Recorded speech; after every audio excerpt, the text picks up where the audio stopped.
तो ठीक इसी तरह आपके अलावा जो अन्य दुनिया में जितने भी लोग हैं, आपके अलावा अन्य सभी लोगों से जो छिपा हुआ है वो गुप्त धन होगा। तो साथियों, क्रिप्टो करेंसी कोई अलग चीज नहीं है, वो हमारे पैसों का ही एक नया स्वरूप है। साथियों, जैसे कि मैं इल्यूशन ऑफ मनी में पैसों के विकास में हमने देखा, हमने सुना है, हमने पढ़ा है कि पहले वस्तु से लेन देन होता था, फिर धातु आ गए। धातु के सिक्के क्यों आए? क्योंकि वस्तुएं खराब हो जाती थी, हर व्यक्ति को हर एक वस्तु की जरूरतें नहीं पड़ती थी। धातु ही क्यों लिया गया? क्योंकि वो खराब नहीं होती थी, लंबे समय टिकते थे, जंग नहीं लगते थे, तांबा सोना पीतल ये जंग नहीं लगते थे। ठीक है। फिर इसके बाद क्या हो गया? पेपर करेंसी आ गई। धातु में कुछ कमी आई, या फिर हो सकता है किसी राजा 17वीं शताब्दी लगभग, चीन में जहां तक मैं जानता हूँ, बाजार में सिक्कों की कमी आई, तो वहां पर किसी राजा ने एक कागज पर अपना प्रोविंस लिखा कि और राजा का जो सील मोहर उसमें लगा हुआ था कि ये 100 दिनार के बराबर है, 100 रुपयों के बराबर है। आज भी आप अपने पास नोट रखते हैं, उस नोट में लिखा होता है कि मैं धारक को 100 रुपए देने का वचन देता हूँ, 500 रुपए देने का वचन देता हूँ। तो ये क्या होता है? ये किसी देश का गवर्नमेंट का एक प्रॉमिस होता है, फाइनेंस सिस्टम का। तो इस तरह से जो हमारा मुद्रा था वो नोट में बदल गया। नोट से लोगों को और सुविधा मिलने लगा। लोगों को डर था कि गुम हो जाएगा, चोरी हो जाएगा, पॉकेट चोरी हो जाएगा। तो आगे हमारा ATM, plastic money, plastic money से हमारा आ गया आगे साथियों। डिजिटल में हमारा क्या आ गया? फोन पे। फोन पे में देखते हैं आप सिर्फ नंबर है, ठीक है ना। वही नंबर का जो स्वरूप है वो बदल के अब कॉइन हो गया है ना।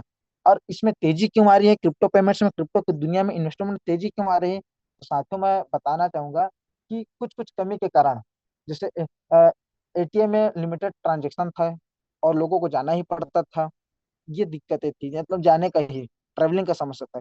इस समस्या ने यूपीआई को जन्म दिया, और यूपीआई ने ट्रेवलिंग का जो सिस्टम था, जो समस्या, तो हमेशा के लिए खत्म ही कर दिया। लेकिन लिमिटेड ट्रांजेक्शन, सर्वर डाउन होना, पेमेंट प्रोसेसिंग में अटकना, सिर्फ एक देश में चलना पेमेंट होना, ये सारी दिक्कतों ने पुशअप किया किसको? क्रिप्टो पेमेंट्स को। क्रिप्टो पेमेंट्स होता क्या साथियों? आपको कोई लिमिटेड नहीं रहता है, आप अनलिमिटेड ट्रांजेक्शन कर सकते हैं। आपके साथी, आपके रिलेटिव किसी भी देश में अगर पढ़ाई कर रहे हैं, तो आप उसको उस क्रिप्टो के फॉर्मेट में पेमेंट कर सकते हैं। तो ये बहुत सारी सुविधा क्रिप्टो पेमेंट्स में मिले, जिसके वजह से इसके इन्वेस्टमेंट में भी काफी ज्यादा तेजी आई। और साथियों, अगर एवरेज में बात करूं, तो क्रिप्टो इंडस्ट्री में आप लगभग अच्छे ज्ञान प्राप्त रखते हैं तो आपको 20% सालाना आपको मिल ही जाता है। लेकिन आज मैं आपको ऐसे एक टोकन्स के बारे में, क्रिप्टो की दुनिया में एक ऐसे अपॉर्चुनिटी के बारे में बताने वाला हूँ, जो आप जानकर हैरान हो जाएंगे साथियों। चलिए, तो उच्च हैरानी वाली चीजों को हम जानते हैं। क्योंकि साथियों, आप सोच के देखिए, जिस व्यक्ति ने 10,000 बार फेल्ड होकर बिजली बनाया, बल्ब बनाया, है ना, उस थॉमस एडिसन को कोई आश्चर्य नहीं था कि मैंने बिजली बना दी, लेकिन उसने दुनिया को चकित कर दिया, क्योंकि दुनिया वाले नहीं जानते तो ऐसा चीज बनने वाला है। तो ठीक इसी तरह इसके क्रिएटर्स ने, फिर जिन्होंने इसको बनाया। तो साथियों, जिसकी मैं बात कर रहा हूँ वो है, उसका नाम है एलजीएनएस, पूरा नाम लॉन्गिनस। साथियों, ये आया था 7 मार्च 2024 को, जिसका स्टार्टिंग प्राइस था $4। इंडियन रुपीस में लगभग बात करूँ तो 360 रुपए के आसपास। और ये ब्लॉकचेन पर डिप्लॉय है, क्योंकि कोई भी टोकन या फिर कोई भी क्रिप्टो जब लॉन्च होता है तो उसको एक ब्लॉकचेन की जरूरत पड़ती है ना। जैसे कि कोई टू व्हीलर्स, फोर व्हीलर्स, कोई भी गाड़ी व्हीकल्स बनते हैं, तो बनने के बाद वो कहाँ चलेंगे? रोड पे ही चलेंगे, है ना। तो ठीक इसी तरह साथियों, ब्लॉकचेन बनने के बाद वो कहाँ चलेगा? ब्लॉकचेन पर चलेगा, है ना। और एक्सचेंज, एक्सचेंज यानी कि आप कहाँ से इसको खरीदी कर सकते हैं, तो वह क्विकसेप। क्विकसेप क्या साथियों? यह है हमारे पॉलीगॉन ब्लॉकचेन का सबसे बड़ा एक्सचेंजर है। ठीक है। नेटवर्क की बात करते हैं तो ये वेब 3 के नेटवर्क पर चलता है। आगे इसके आगे स्लाइड में बात करेंगे कि वेब 3 एक्चुअल में है क्या। प्रोजेक्ट है ये, पूरी तरह से डेफी प्रोजेक्ट है साथियों। डेफी, इसके बारे में हम आगे चर्चा करेंगे कि एक्चुअल में है क्या। स्मार्ट कॉन्ट्रैक्ट यानी कि ऐसा कॉन्ट्रैक्ट होता है साथियों, जो कंडीशन फुलफिल होने पर ऑटो एग्जीक्यूट हो जाती है। जैसे कि आप मानिए, आपके पास जो कैलकुलेटर है, आप उसमें 4+4 करेंगे, यानी हमने साइन दिया प्लस का, 4+4 के बीच में साइन दिया प्लस का, तो वो जुड़कर 8 हो जाएगा। अगर आपने 4x4 कर देते हैं, यानी गुणा का निशान कर देते हैं, तो 4×4 16 हो जाता है। तो आपने जो कमांड दिया वही रिजल्ट देता है क्या? आपके कैलकुलेटर। तो ठीक इसी तरह साथियों, आप जो कमांड देते हैं उसी तरह आपको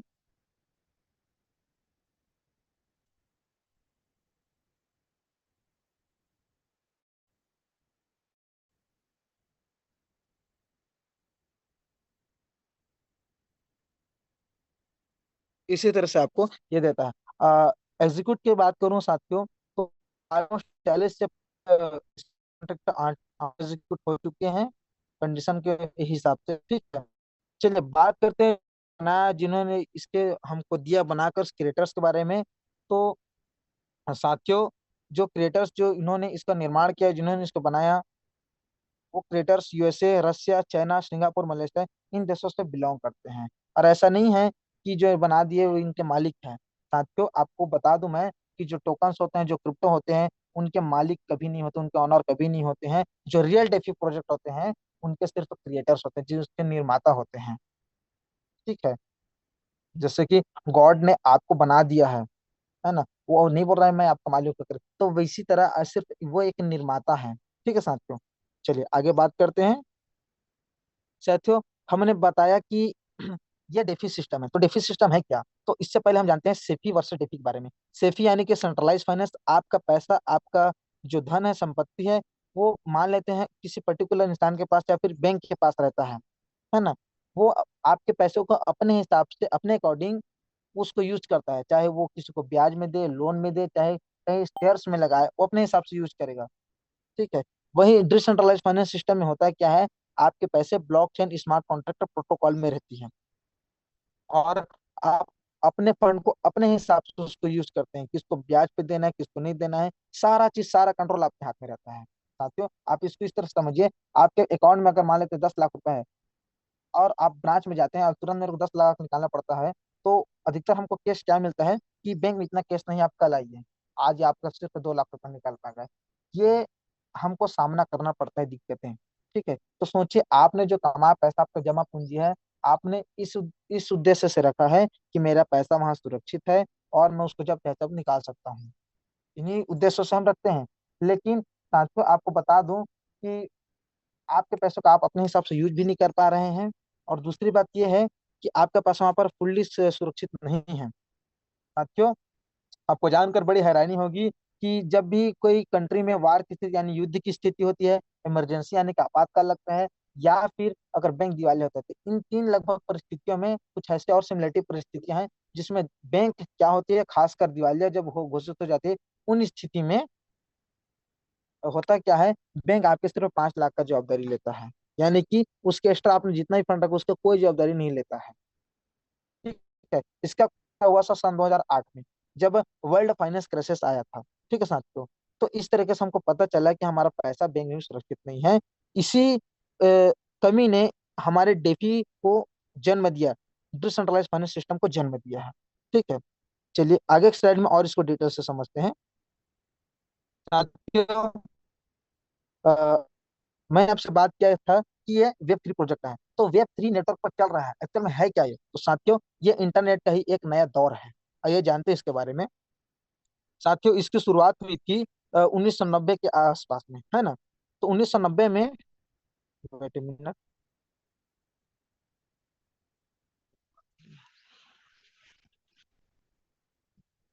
वेब 1.0 बोला जाता था जी। इसमें क्या कर सकते हैं आप, सिर्फ पढ़ सकते थे, आप कंटेंट नहीं बना सकते, कमेंट नहीं कर सकते, शेयर नहीं कर सकते, सिर्फ पढ़ सकते थे, यानी कि आपको सिर्फ इंफॉर्मेशन मिलती थी, और इन्फॉर्मेशन को आप सिर्फ पढ़ सकते थे। इसी का दूसरा ही दौर आया, वेब 2.0 टेक्नोलॉजी, जिसको 2005 से अभी तक हम लोग यूज कर रहे हैं। जैसे इन्वेंट जो हम लोग जूम सेशन भी आज ले रहे हैं, वो इसी का देन है। यह आज का इंटरनेट है जिसे हम रोज इस्तेमाल करते हैं। आप इसमें क्या कर सकते हैं, पढ़ सकते हैं, लिख सकते हैं, पोस्ट कर सकते हैं, वीडियो अपलोड कर सकते हैं, कमेंट कर सकते हैं। तो ये सारे आपको सुविधा मिला इसमें। ठीक है साथियों, लेकिन इसमें खास बात क्या है, मुख्य समस्या, आपका डाटा कंपनी के पास रहता है, आपके पास नहीं, है ना। जैसे गूगल है, मेटा, यूट्यूब है, आपका डाटा कंट्रोल करके रखते हैं, है ना। आपने कई बार नोटिस किया होगा साथियों, जब भी आप सोशल मीडिया एप्लीकेशन चलाते हैं, तो होता क्या है कि लोग बोलते हैं कि सर मैं 10 मिनट ऐसे मनोरंजन के लिए, इंटरटेनमेंट के लिए निकालता हूँ सोशल मीडिया, लेकिन पता नहीं क्यों वो 10 मिनट, 1 घंटे, 1.5 घंटे में कन्वर्ट हो जाता है। ये एक्चुअल में होता क्यों है? क्योंकि साथियों, जैसे हम अपना मनपसंद अगर वीडियो आ जाता है तो उसको लाइक भी नहीं करते हैं, अगर उसको एक दो बार थोड़ा ज्यादा देख लेते हैं, तो हमार उसको वो हमारे हमारे अपने आप को हमको वो कंट्रोल में कर लेती है ना। जिसको हम ज्यादा वॉच कर देते हैं, जिसको लाइक कर देते हैं, सेम उसी तरह से वीडियो हमको दिखाते जाते हैं, फिर हमारे इंटरेस्ट में बढ़ता जाता है, फिर हम ना चाहते हुए भी अपना एक्स्ट्रा समय वहां पर व्यतीत कर देते हैं। तो इस तरीके से आपको कंट्रोल में रखता है। जो वेब 2.0 की टेक्नोलॉजी, जो सोशल मीडिया है, वो इन्हीं का तोड़ लेकर आया है साथियों। जो फ्यूचर का वेब है, जिसको वेब 3.0 टेक्नोलॉजी बोला जाता है, यह क्या है? यह ब्लॉकचेन आधारित इंटरनेट है। ठीक है, आप इसमें पढ़ सकते हैं, लिख सकते हैं, देन आप मालिक बन सकते हैं। यानी आपका डाटा आपका होगा, है ना, आइडेंटिटी आपकी होगी, और मनी यानी क्रिप्टो भी आपका होगा। ठीक है साथियों, यानी कि हर एक चीज आपका अ, आपके कंट्रोल में रहेगा, चाहे आपका डाटा हो, चाहे आपका मनी हो। ठीक है, आगे जो इस प्रोजेक्ट की बात कर रहे हैं, तो जैसे आपने फूड एजेंसी में देखा, एफसीआई रहता है, वो बताता है कि ये खाना लायक है, पीने लायक है। जब भी हम एफसीआई का कोड देखते हैं, FSSAI, ये आपने कोड देखा होगा, चाहे पानी की बोतल हो, चाहे खाने की कोई चिप्स हो, इसमें, है ना। तो इसी तरह क्रिप्टो की दुनिया में जो सर्टिक और आर्मोर नाम से दो एजेंसियां हैं, जो इनको चेक करके बताती हैं कि कितना सिक्योर है। तो आर्मोर लैब्स इसी में से एक है। आर्मोर लैब्स एक ब्लॉकचेन क्रिप्टो सुरक्षा कंपनी है, जो स्मार्ट कॉन्ट्रैक्ट और ब्लॉकचेन प्रोजेक्ट की सुरक्षा का विश्लेषण करती है, तकनीक सुरक्षा जांच करती है। ठीक है साथियों, आइए बात करते हैं सर्टिक। सर्टिक भी सेम यही काम करती है। सर्टिक ब्लॉकचेन सिक्योरिटी ऑडिट कंपनी है, जो क्रिप्टो प्रोजेक्ट्स और स्मार्ट कॉन्ट्रैक्ट ब्लॉकचेन सिस्टम की सुरक्षा जांच करती है। ठीक है साथियों, आइए मैं आप लोगों को लाइव दिखाना चाहूंगा कि आप सर्टिक में कैसे चेक कर सकते हैं। गूगल पे जाएंगे, सिंपल आपको सर्टिक ही लिखना है, क्योंकि कुछ चीजों को प्रैक्टिकल करते हैं तो वो ज्यादा आपको हो सकता है समझ में आ साथियों। ये मैंने स्टैटिक ऑडिट ओरिजिन एलजीनेस। तो ये जो फर्स्ट वेबसाइट आया, इसी को मैं ओपन करता हूँ साथियों। तो आप देख पा रहे हैं यहाँ पर स्टैटिक ने इसको 86.90 का रैंक दिया हुआ है, और AA का रैंक मिला है इसको, है ना। साथियों, जैसे हम बग बंटी में जाते हैं, तो आपको यहाँ पर दिख रहा होगा ऊपर में क्रिटिकल सिक्योरिटी रिवॉर्ड, है ना, $3000। साथियों काफी ज्यादा है टेक्निकल में। तो इस तरीके से आप आर्मोस में भी देख सकते हैं, और सेटिंग में भी देख सकते हैं। ठीक है,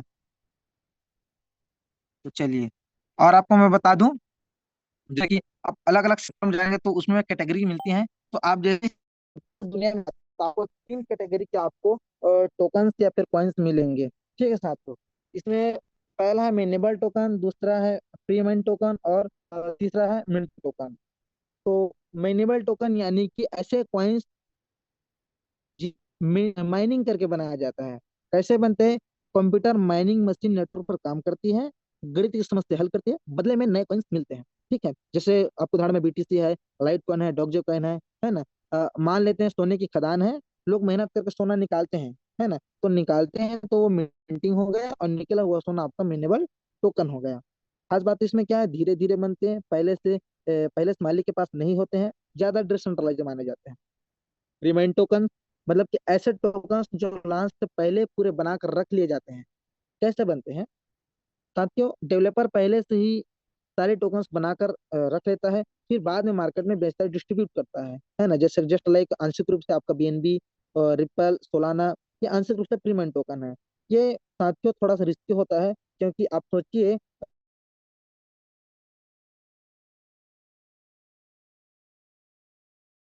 उससे बहुत ज्यादा मात्रा में, अगर 80% और 90% उस वस्तु को मैंने अपने पास रख लिया है, और मार्केट में डिमांड के अकॉर्डिंग मैं उसको निकाल दूं,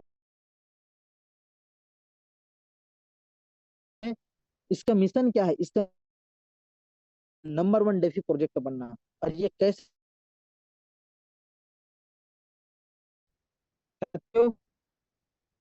इसका जो फीचर्स है ना, ये इसको कमाल के बना रहे हैं नंबर 1 डेफी प्रोजेक्ट। इसके फीचर्स बता दो, पूरी तरह से डिसेंट्रलाइज है, कोई ऑनर्स ऑनर्स नहीं है, ऑनर कंट्रोल फ्री सिस्टम है, कोई भी ऑनर्स नहीं है, वेरीफाइड है। ठीक है, और डेफी प्रोजेक्ट का इकोसिस्टम है। इसको चलाती कौन है साथ ही? इसको डाओ चलाती है, डाओ कम्युनिटी। डाओ कम्युनिटी यानी कि डिसेंट्रलाइज ऑटोनोमस ऑर्गेनाइजेशन।